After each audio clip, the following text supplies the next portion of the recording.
The film featured in this presentation depicts the typical 1970s intensive farming methods used on Phillip Island, Victoria, Australia to produce a chicory crop. The stages shown are soil preparation, sowing, weeding, harvesting, kiln drying, and bagging. An explanation of the early chicory growing methods is also included. Chicory was a staple crop for over 100 years for most of Phillip Island's farmers, from the late 1870s until the last chicory crops in 1987.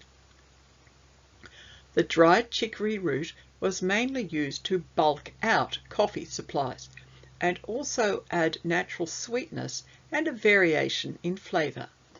It was produced in both powdered form and as an essence to use with boiled water to create a drink. The essence was also used in baking.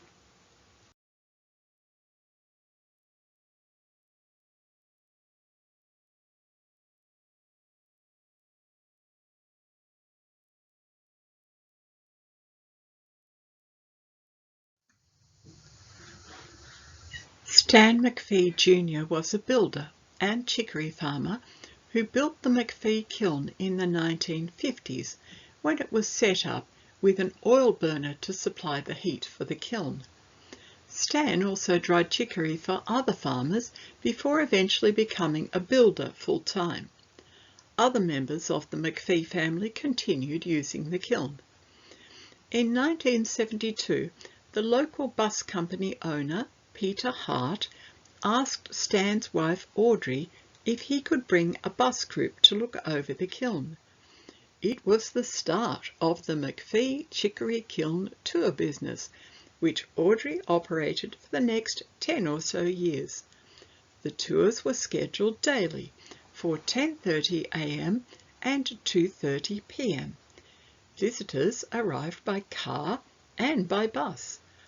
Audrey took them into the kiln, where they were shown the film, then given a guided tour around the kiln and its workings, followed by a cup of coffee and chicory essence, and a browse through some of the chicory-related handcrafts and souvenirs available for sale. Audrey made some handcrafts, and her sister Enid used poker work to draw the kiln on wooden spoons. These were all very popular.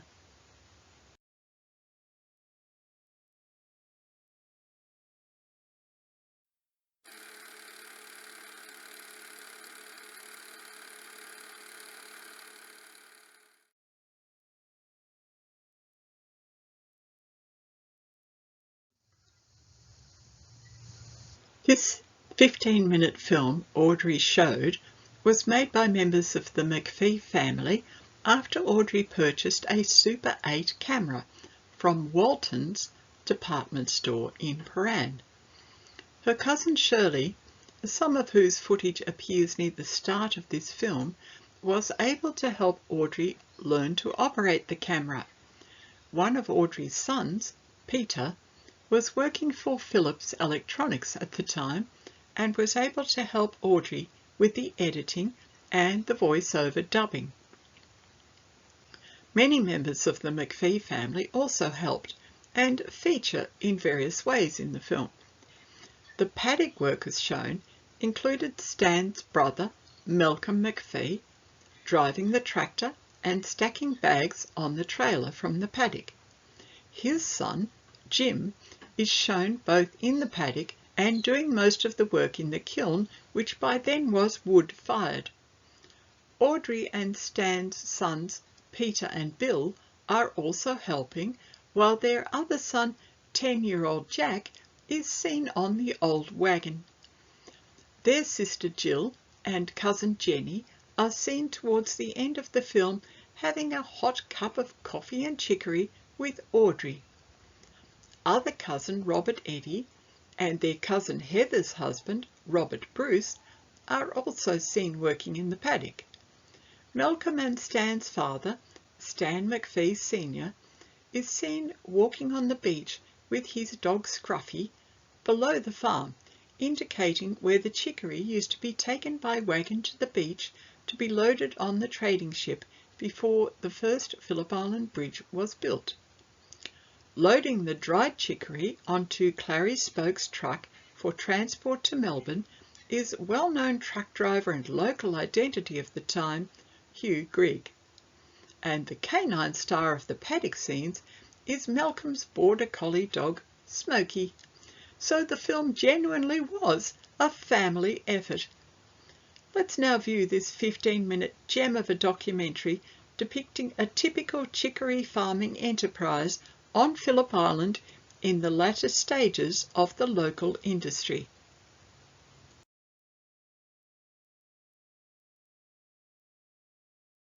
Belgium is the world's largest producer of chicory, but here in Australia the main centre is Phillip Island in Western Port Bay.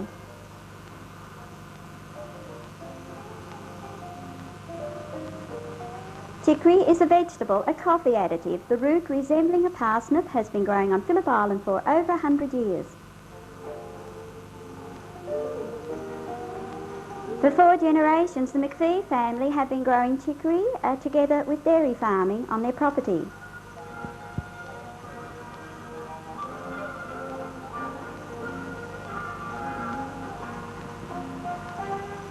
Chicory seed is sown from September to November in well-prepared ground. This is achieved by disking and rolling the ground to break it up well.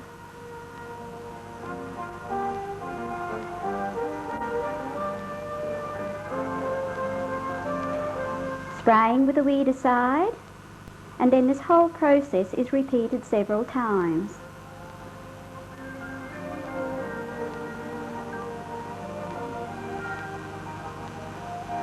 Superphosphate is the fertiliser used. Rotary hoeing,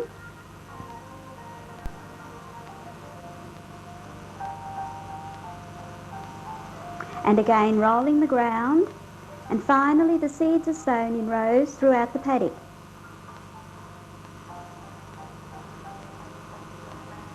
The plants, when small, are steerage hoed for weeding and loosening the soil throughout the rows.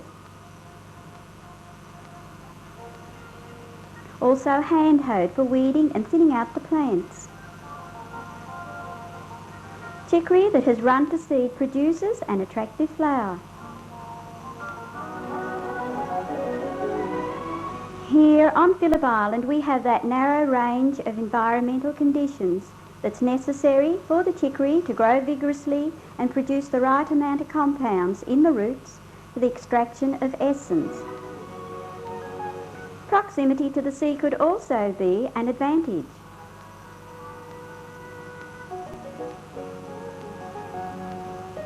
Chicory is harvested from April until August. A one-pronged implement is used to loosen the roots throughout the rows.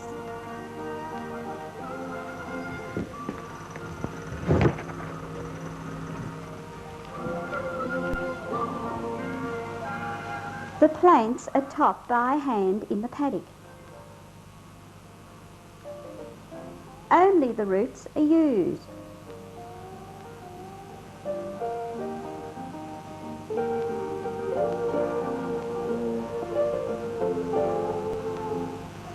The roots are bagged and then later transported to the kiln to be dried.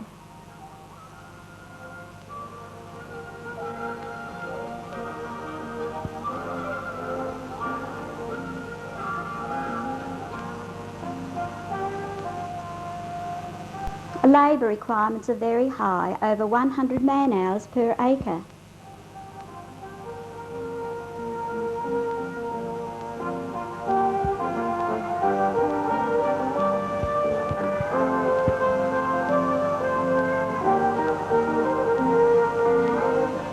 Very little chicory is now cultivated, but that which is produced is blended with coffee.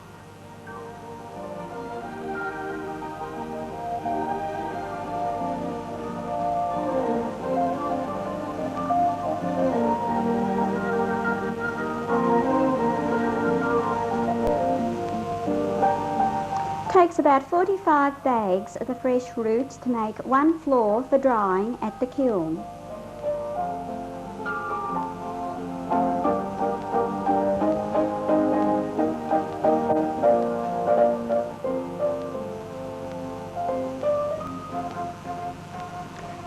roots are washed in a large wooden trough, then elevated to the kiln's cutting floor.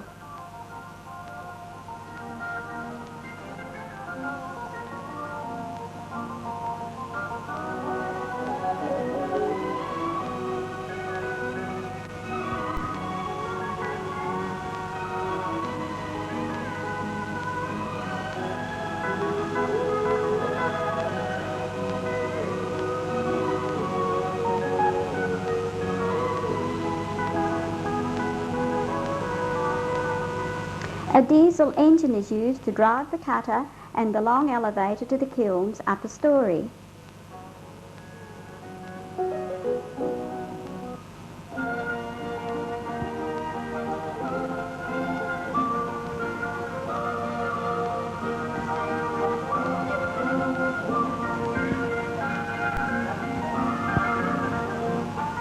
The roots are forked into the cutter below the floor, slicing and elevating the chicory to the kiln's upper story for drying, and it takes 1.5 tons of the fresh root to yield 1/2 ton of dry chicory.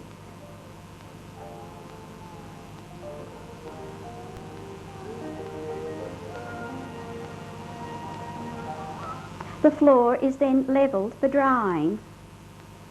But all of this is hard and laborious work.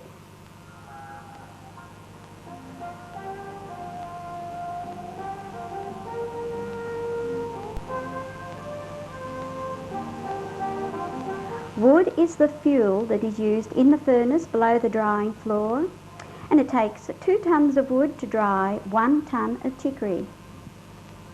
A floor temperature is built up to near 300 degrees Fahrenheit, but at this point no more wood is put in the furnace but is let to die down over a period of 10 hours.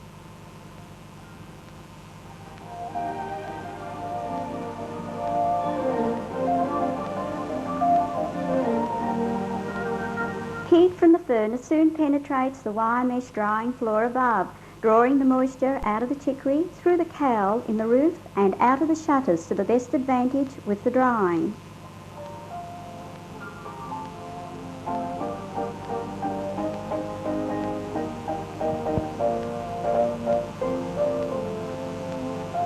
The drying chicory is turned over with a broad shovel, and the furnace rebuilt to allow for a second turning in the 24 hours drying period.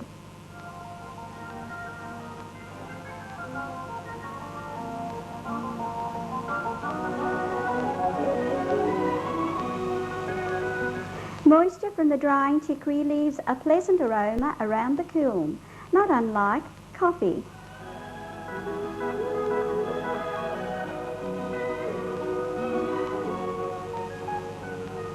After the drying has been completed, the dry chicory is shovelled off the mesh floor through a trapdoor to the bagging floor below.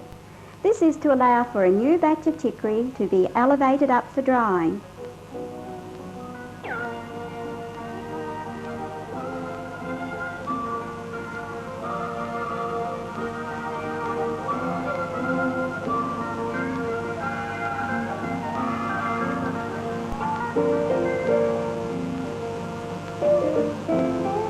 All chicory bags must be branded CMB, standing for Chicory Marketing Board, with the grower's number underneath.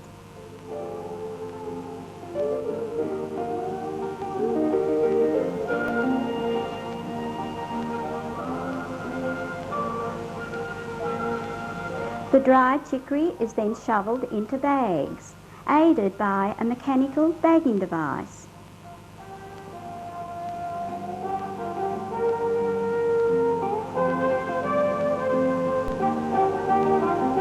The sewn bags of dry chicory are then stored in the kiln.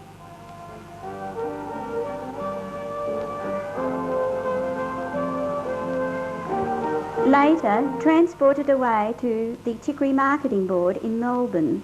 There the coffee merchants negotiate with the board as for the sale of chicory. When taken to various factories such as Bushels or Nestles, the dried chicory is then roasted and ground with the coffee beans.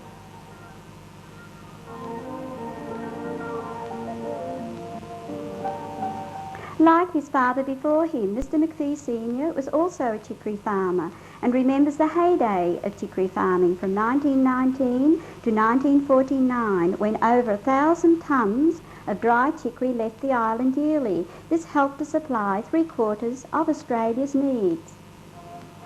The chicory was dried in a wattle and daub kiln on the property,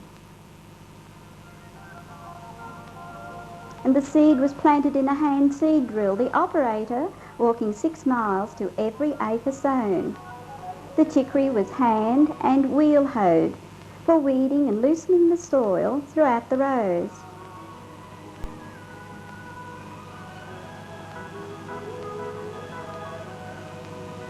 Wet weather presented the biggest problem at harvest time, when horses and plough were no longer needed, the whole crop having to be dug by hand with an implement called the chicory bevel.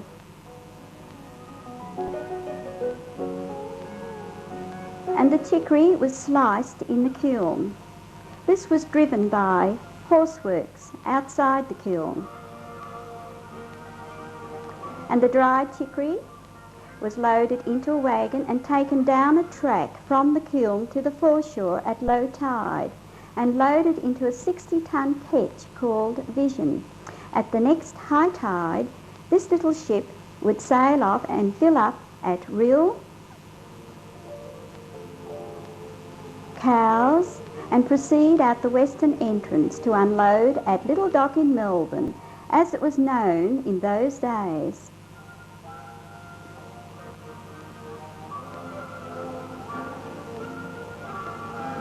With the popularity of coffee drinking in our society today, it's an advantage to know that chicory is caffeine-free and contains a high percentage of iron and sugar. When blended with coffee, makes a good health drink.